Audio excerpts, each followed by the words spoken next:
வணக்கம். மாலை முரசு செய்திகளை விரிவாக பார்ப்பதற்கு முன் தலைப்புச் செய்திகளை பார்க்கலாம். திமுக என்றாலே தில்லுமுள்ளு கட்சி என தேமுதிக பொருளாளர் பிரேமலதா பேச்சு. தேமுதிகவுடன் பேசி நேரத்தை வீணாக்க விரும்பவில்லை என துரைமுருகன் பதிலடி. அதிமுக கூட்டணியில் தேமுதிக இணைந்தால் முரசு கொட்டும் என தமிழிசை கருத்து. அதிமுக தலைமையிலான கூட்டணி மக்கள் விரோத கூட்டணி என KS அழகிரி விமர்சனம். அதிமுகவிலிருந்து நீக்கப்பட்ட முன்னாள் MP KC பழனிசாமி மீண்டும் சேர்ப்பு. OPS EPS முன்னிலையில் அதிமுகவில் இணைந்தார். அயோத்தி வழக்கில் சமரசம் செய்ய 3 பேர் கொண்ட மத்தியஸ்தர் குழு நியமனம். நீதிபதி இப்ராஹிம் கலிஃபுல்லா, ஸ்ரீ ரவிச்சந்திரர் வழக்கறிஞர்கள் ஸ்ரீரம் பஞ்சுவை நியமித்தது உச்சநீதிமன்றம். புதிய இந்தியாவை கட்டமைப்பதில் முக்கிய பங்காற்றும் பெண்கள். உலக மகளிர் நாளையொட்டி பிரதமர் நரேந்திர மோடி பேச்சு. இனி விரிவான செய்திகளை பார்க்கலாம். கூட்டணி விவகாரத்தில் தெளிவாக இருப்பதால் எந்த இழுபறியும் கிடையாது என தேமுதிக பொருளாளர் பிரேமலதா விஜயகாந்த் தெரிவித்தார். சென்னை கோயம்பேடு தேமுதிக தலைமை அலுவலகத்தில் செய்தியாளர்களை சந்தித்த அவர், தேர்தல் கூட்டணி குறித்து 2 நாட்களில் அதிகாரப்பூர்வ அறிவிப்பு வெளியாகும் என கூறிய அவர், திமுக என்றாலே தில்லுமுள்ளு கட்சி என கடுமையாக விமர்சித்தார். எங்களுக்கான தொகுதி, எங்களுக்கான சீட்டு, எங்களுக்கானவை எல்லாம் கிடைக்கிறதுக்காக வெயிட் பண்ணி நாங்க பொறுமையாக நாங்க ஹேண்டில் பண்ணிட்டு இருக்கோம். அவசரப்படலையே. அப்போ ஜஸ்ட் வெயிட் ஃபார் 2 days. நீங்க கேட்கிற எல்லாத்துக்குமே அதுல பதில் இருக்கும். நாங்க கிளியரா இருக்கோம். எங்க விஷயத்துல நாங்க தெளிவா இருக்கோம். அதே நேரத்தில் இன்னொரு விஷயத்த நான் பதிய வைக்கணும்னு நினைக்கிறேன். தேவையில்லாம இது இழுபறி, அப்புறம் அது இதுன்னு யாரும் எழுத தெளிவாக போயிட்டு இருக்கு. வெகு விரைவில் அதிகாரப்பூர்வமான தெளிவான அறிவிப்பு உங்களுக்கு வரும். அந்த வரைக்கும் நீங்க வெயிட் பண்ணுங்க. ஆரம்ப காலத்திலிருந்தே திமுக அப்படின்றதுக்கான விளக்கத்தை எப்பொழுதுமே நான் தெளிவாக பதிய வைத்துக் கொண்டிருப்பவள். நல்லா மீண்டும் அதை நான் சொல்றேன். திமுக என்றாலே தில்லு முள்ளு கட்சி அப்படிங்கறத இன்னைக்கு இல்ல, நேத்து இல்ல, எப்பயுமே நான் உரக்க குரல்ல சொல்லிட்டு இருக்கேன். தேமுதிக போன்ற கட்சிகளுக்கு பதில் சொல்லி தங்கள் நேரத்தை வீணடிக்க விரும்பவில்லை என திமுக பொருளாளர் துரைமுருகன் தெரிவித்துள்ளார். மக்களவைத் தேர்தல் கூட்டணி குறித்து திமுக தேமுதிக இடையே கடும் மோதல் ஏற்பட்டுள்ளது. இந்த நிலையில் திமுகவை தேமுதிக பொருளாளர் பிரேமலதா விஜயகாந்த் கடுமையாக விமர்சித்தார். இதற்கு பதிலடி கொடுக்கும் விதமாக திமுக பொருளாளர் துரைமுருகன் கருத்து தெரிவித்துள்ளார். சென்னை கோட்டூர்புரம் இல்லத்தில் செய்தியாளர்களிடம் பேசிய அவர், தேமுதிக போன்ற கட்சிகளுக்கு பதில் கூறி நேரத்தை வீணடிக்க விரும்பவில்லை என்று அவர் கூறினார்.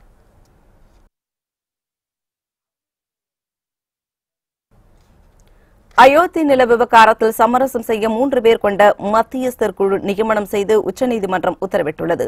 உத்தரப்பிரதேசம் அயோத்தியில் உள்ள ராம ஜென்ம பூமி பாபர் மசூதி நிலம் தொடர்பான வழக்கில் சர்ச்சைக்குரிய 2.8 ஏக்கர் நிலத்தை வக்ஃப் வாரியம், நிர்மோகி அகாரா மற்றும் ராம்லல்லா ஆகிய அமைப்புகள் பகிர்ந்து கொள்ளலாம் என கடந்த 2010ஆம் ஆண்டு அலகாபாத் உயர்நீதிமன்றம் தீர்ப்பு வழங்கியது.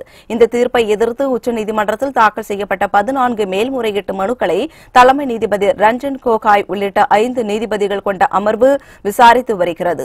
வழக்கு விசாரணையில் அயோத்தி விவகாரத்தை தீர்ப்பதற்கு மத்தியஸ்தர்களை நியமிக்கலாம் என்று நீதிபதிகள் தெரிவித்த கருத்துக்கு இந்து அமைப்புகள் எதிர்ப்பும் முஸ்லிம் அமைப்புகள் ஆதரவும் தெரிவித்தன. இதனையடுத்து இருதரப்புக்கும் ஏற்கும் வகையில் முடிவு எட்டப்படுவதற்கு மத்தியஸ்தர்களின் பெயர்களை அளிக்கும்படி மனுதாரர்களை கேட்டுக் கொண்ட உச்சநீதிமன்றம், இந்நிலையில் அயோத்தி வழக்கு விவகாரத்தில் மத்தியஸ்தர்களை நியமனம் செய்து இணக்கமான தீர்வு காண வேண்டும் என்று உச்சநீதிமன்றம் இன்று தீர்ப்பளித்தது. அதன் அடிப்படையில் ஓய்வு பெற்ற உச்சநீதிமன்ற நீதிபதி கலிஃபுல்லா தலைவராகவும் வாழும் கலை அமைப்பின் நிறுவனர் ஸ்ரீ ரவிசங்கர் பிரசாத் மற்றும் ஸ்ரீ ராம் பஞ்சு ஆகியோர் கொண்ட குழுவை நியமித்து உச்சநீதிமன்றம் உத்தரவிட்டது.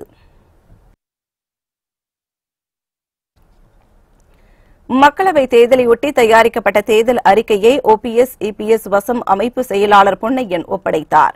சென்னை ராயப்பேட்டையில் உள்ள அதிமுக தலைமை அலுவலகத்தில் சர்வதேச மகளிர் தினம் கொண்டாடப்பட்டது. இந்நிகழ்வுக்கு அதிமுக ஒருங்கிணைப்பாளர் O பன்னீர்செல்வம் மற்றும் இணை ஒருங்கிணைப்பாளர் எடப்பாடி பழனிசாமி ஆகியோர் தலைமையேற்றனர். இதில் மூத்த அமைச்சர்கள், அதிமுக தலைமை கழக நிர்வாகிகள், மகளிர் அணியினர் பங்கேற்றனர். மகளிர் தின விழாவையொட்டி அதிமுக மகளிர் அணி சார்பில் கேக் வெட்டி கொண்டாடப்பட்டது. பின்னர் நலத்திட்ட உதவிகள் வழங்கப்பட்டன.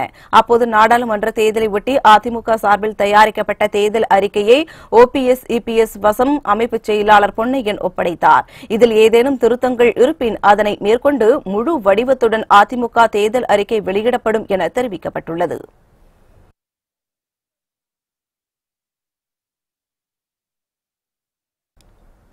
நாடாளுமன்ற தேர்தலை எதிர்கொள்வது குறித்து அதிமுக அலுவலகத்தில் இன்று காலை முக்கிய ஆலோசனைக் கூட்டம் நடைபெற்றது.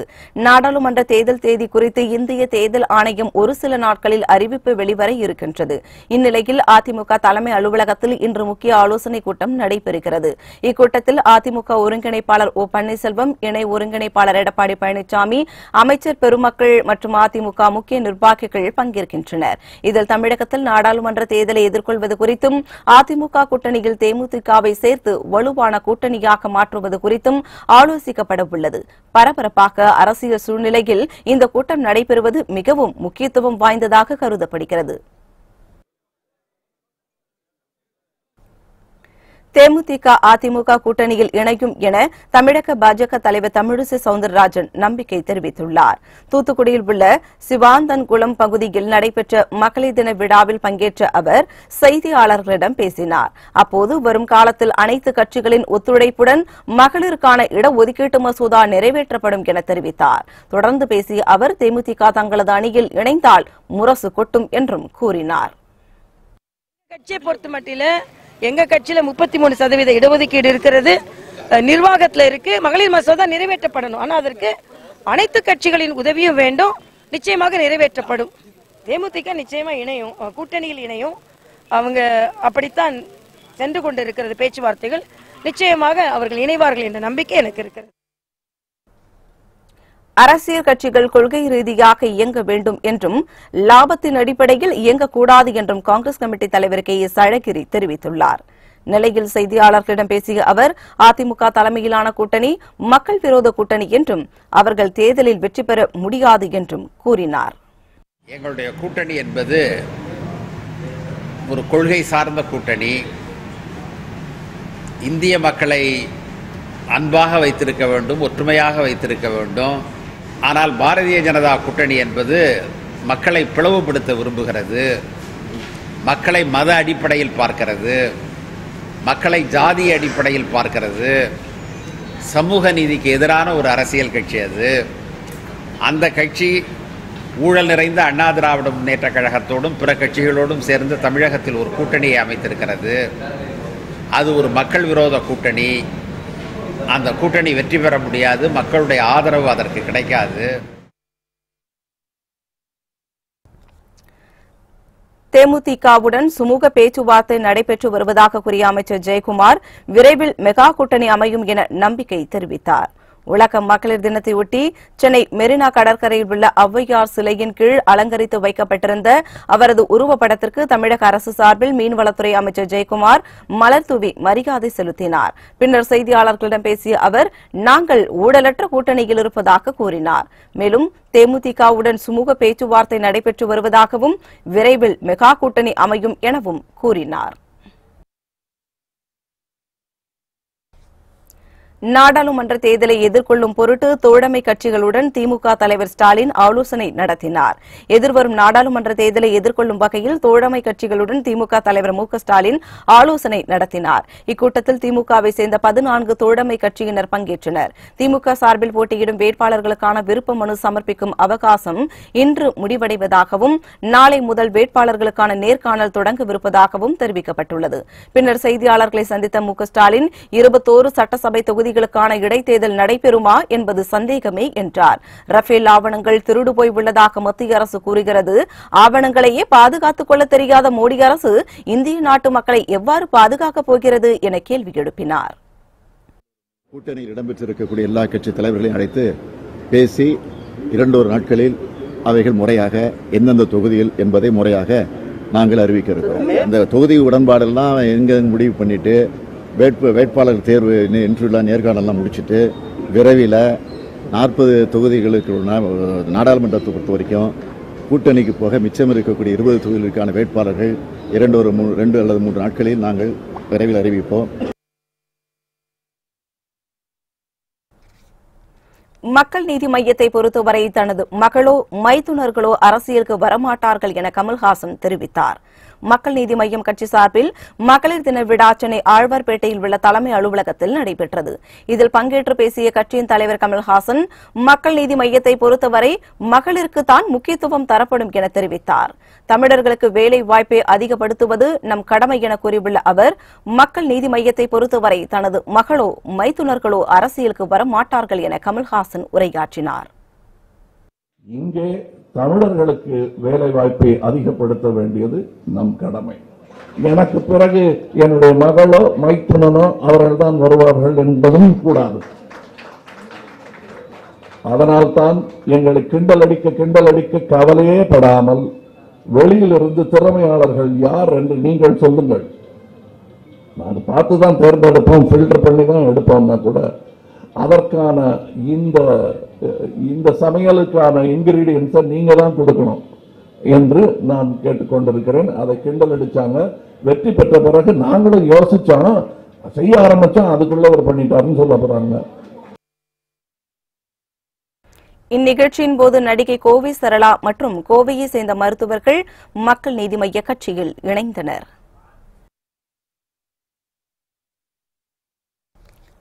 புதிய இந்தியாவை கட்டமைப்பதில் பெண்கள் முக்கிய பங்காற்றுவதாக பிரதமர் நரேந்திர மோடி தெரிவித்துள்ளார். உத்தரப்பிரதேச மாநிலம் வாரணாசியில் உலக மகளிர் நாளை ஒட்டி நடைபெற்ற பொதுக்கூட்டத்தில் பிரதமர் நரேந்திர மோடி பேசினார். அப்போது முப்படைகளிலும் பெண்கள் இணைந்து பணியாற்றுவதை வியந்து குறிப்பிட்டார். போர் விமானங்களை பெண்கள் இயக்குவதையும் பெண் மாலுமிகள் படகில் உலகை வரும் வந்ததையும் குறிப்பிட்டார். புதிய இந்தியாவை கட்டமைப்பதில் பெண்கள் முக்கிய பங்காற்றுவதாக புகழ்ந்தார். புதிய இந்தியாவின் புதிய பண்பாட்டை உருவாக்குவதில் பெண்களின் செயல்திறன் மிக்க பங்கேற்பும் நல்லாசியும் மிகவும் முக்கியமானது என்றும் மோடி குறிப்பிட்டார். முன்னதாக காசி விஸ்வநாதர் கோவிலிலும் பிரதமர் மோடி வழிபாடு நடத்தினார்.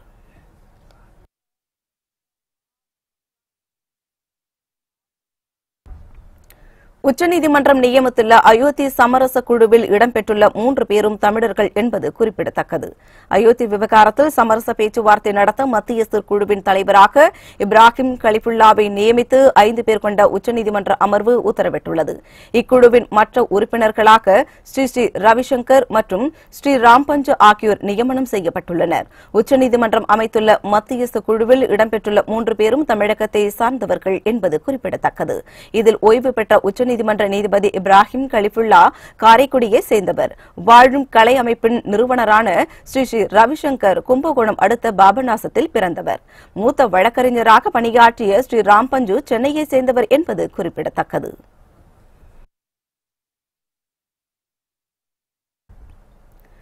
காஷ்மீரில் பேருந்து நிலையத்தில் நிகழ்ந்த குண்டுவெடிப்பு தாக்குதலில் பலி எண்ணிக்கை 2ஆக உயர்ந்துள்ளது. ஜம்மு பேருந்து நிலையத்திற்கு நேற்று நண்பகலில் மர்ம நபர் ஒருவர் கையெறி குண்டு ஒன்றை வீசிவிட்டு தப்பி ஓடினார். இந்த குண்டு பயங்கர சத்தத்துடன் வெடித்து சிதறியது. இதனால் பேருந்துக்காக காத்திருந்த பயணிகள் சிதறி ஓடினர். இருப்பினும் இந்த தாக்குதலில் சிக்கி 33 பேர் படுகாயமடைந்தனர். அவர்களில் முகமது ஷாரிக் என்ற 17 வயது வாலிபர் சிகிச்சை பலனின்றி உயிரிழந்தார்.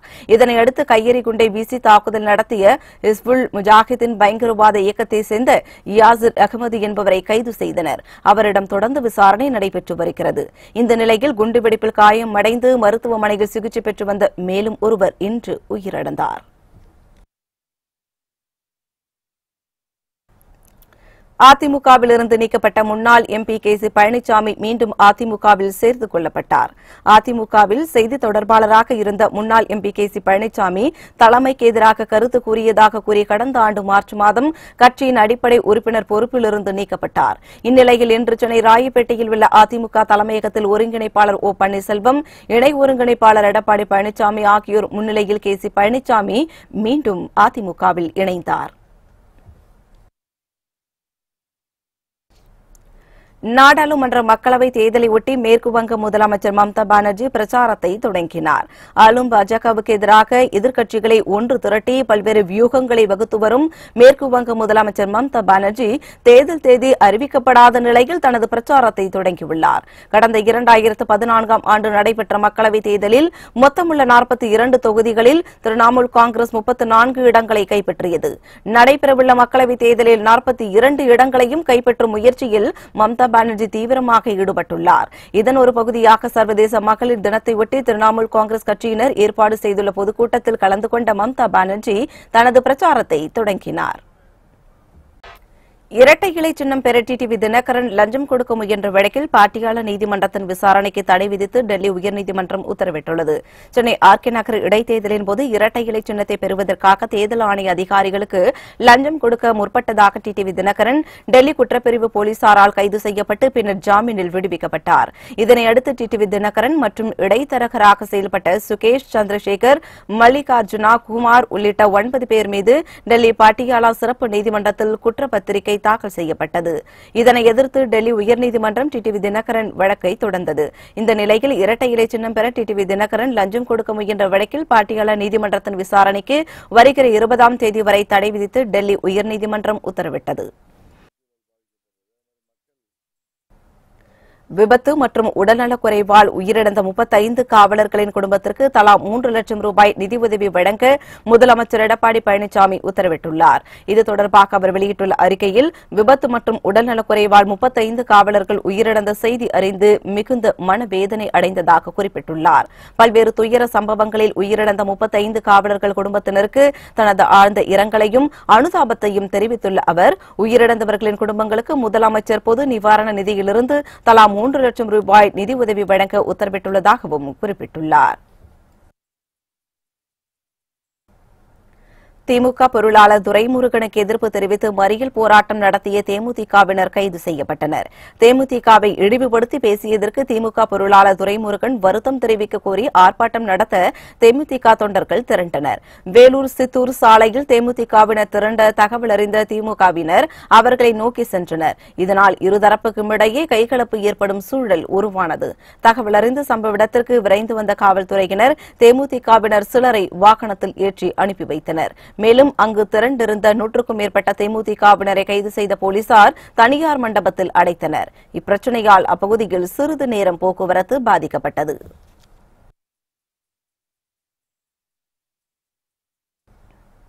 நாடாளுமன்ற மக்களவைத் தேர்தலில் சமத்துவ மக்கள் கட்சி தனித்து போட்டியிடும் என அக்கட்சித் தலைவர் சரத்குமார் அறிவித்துள்ளார். சேலம் மாவட்டம் ஆத்தூரில் சமத்துவ மக்கள் கட்சியின் கட்சி அலுவலக திறப்பு விழா நடைபெற்றது.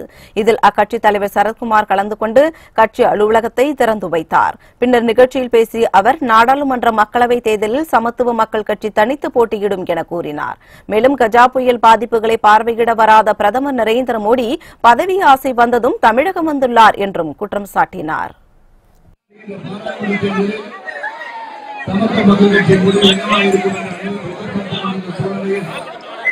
சமத்துவ மக்கள் கட்சி பாராளுமன்ற தேர்தலை தனித்தே போட்டியிடும் தமிழகத்தில் கஜா புயல் என்றாலும் சரி, அது எப்படிப்பட்ட ஒரு சோதனையான சூழ்நிலை என்றாலும் சரி, பாரத பிரதமர் இங்கு வராமல் தேர்தல் வருகிறது என்று சொன்ன உடனேயே தமிழகத்தை நோக்கி வருகிறார் என்று சொன்னால் அவருக்கும் பதவி ஆசை வந்துவிட்டது. மக்களுக்காக கொடுத்த வாக்குகள் எல்லாம் அவர்களும் இப்படிப்பட்ட ஒரு கொள்கை இல்லாமல் மத்தியிலே ஆண்டு கொண்டிருப்பவர்கள் அதை சிறப்பாக சேவை செய்து கொள்பவர்கள் தனியாக நிற்பதற்கு கூட அவர்களால் திராணி இல்லாத சூழலிலே ஒரு கூட்டணி அமைத்துக் கொண்டிருக்கிறார்கள். மாதராய் பிறப்பதற்கு மாதவம் செய்திட வேண்டுமம்மா என்ற முதுமொழிக்கு ஏற்ப பெண்கள் இன்று அனைத்து துறைகளிலும் சாதனை படைத்து வருகின்றனர். அத்தகைய பெண்களின் பெருமையை பறைசாற்றும் உலக மகளிர் தின சிறப்பு தொகுப்பு உங்களுக்காக. மகளிர்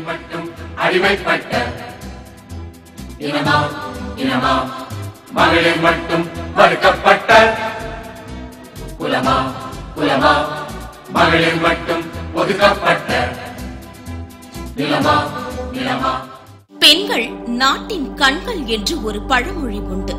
அந்த கண்களாகிய பெண்கள் தடைகளை தகர்த்து இந்த சமூகத்தில் உரிய அங்கீகாரம் பெறுவதற்காக நூற்றாண்டு போராட்டங்களை கடந்து இன்றுதான் வந்துள்ளனர். அடுப்பூதும் பெண்களுக்கு படிப்பதற்கு என்று கேட்ட காலம் போய் ஆகாய விமானம் பூட்டும் பெண்களுக்கு அடுப்பதற்கு கையிலே துடுப்பதற்கு என்று கேட்கும் அளவிற்கு அனைத்து துறைகளிலும் பெண்கள் முன்னேறி இருக்கிறார்கள் என்றால் அது மிகையல்ல. இப்படி சாதனை படைக்கும் பெண்கள் சமுதாயத்திற்கென்று உலகெங்கும் ஒரு நாள் கொண்டாடப்படுகிறது என்றால் அதுதான் உலக மகளிர் தினம். ஆண்களுக்கு நிகரான ஊதியம், 8 மணி நேர வேலை, சம உரிமை வழங்க கோரி பெண்கள் நடத்திய போராட்டத்தின் வெற்றியே மார்ச் 8 அன்று உலக மகளிர் தினமாக கொண்டாடப்படுகிறது. பெண்கள் எல்லா துறையிலையும் முன்னேற்றம் அடைஞ்சிருந்தாலும் அவங்களோட ஆரோக்கியம் இன்னும் அந்த அளவுக்கு முன்னடைவு பெறலைங்கிறது தான் என்னோட அபிப்பிராயம்.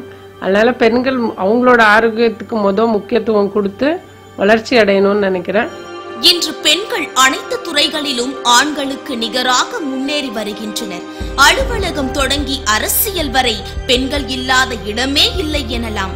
சாதனைக்கு ஆண் பெண் பாகுபாடு இல்லை என கூறுகிறார் இந்த சாதனை பெண்மணி. நிறைய சாதனையாளர்கள் பெண்கள் சாதனையாளர்கள் நிறைய பேர் வந்துட்டு இருக்காங்க. நம்மளோட இழந்து போன பாரம்பரிய அரிசிகளை கொண்டு நாங்க பாத்தீங்கன்னா வேல்யூ ஆடட் பண்ணிட்டு இருக்கோம். பெண்கள் சாதிக்கிறதுக்கு பாத்தீங்கன்னா ஆண் பெண் என்ற ஒரு வித்தியாசமே கிடையாதுங்க. என்னோட மகளிர் தின நல்வாழ்த்துக்கள். வேலைக்கு செல்லும் பெண்கள் மட்டுமல்ல, குடும்ப தலைவிகளும் அவர்களுக்கு நிகராக உழைக்கின்றனர். வீடு, குழந்தைகள், கணவர் என அனைவரின் தேவைகளையும் பூர்த்தி செய்து வீட்டிலேயே சுயதொழில் செய்து சம்பாதித்து வருகின்றனர். நான் வீட்டில இருந்தே பிசினஸ் பண்ணிட்டு இருக்கேன்.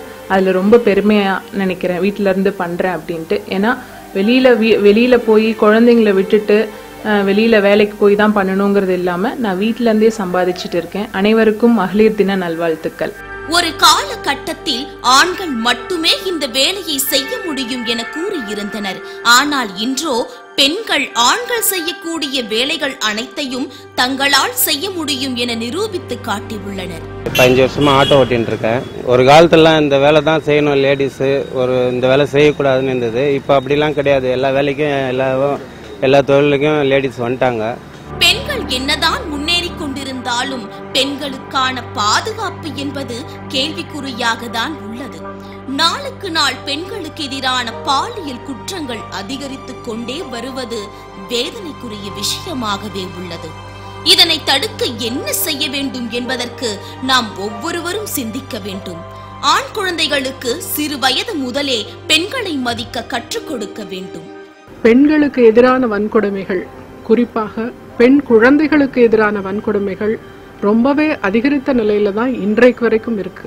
இதை குறைப்பதற்கான ஒரே வழி நம்முடைய சமுதாயத்தின் கையில தான் இருக்கு. அனைவருக்கும் உலக மகளிர் தின வாழ்த்துக்கள்.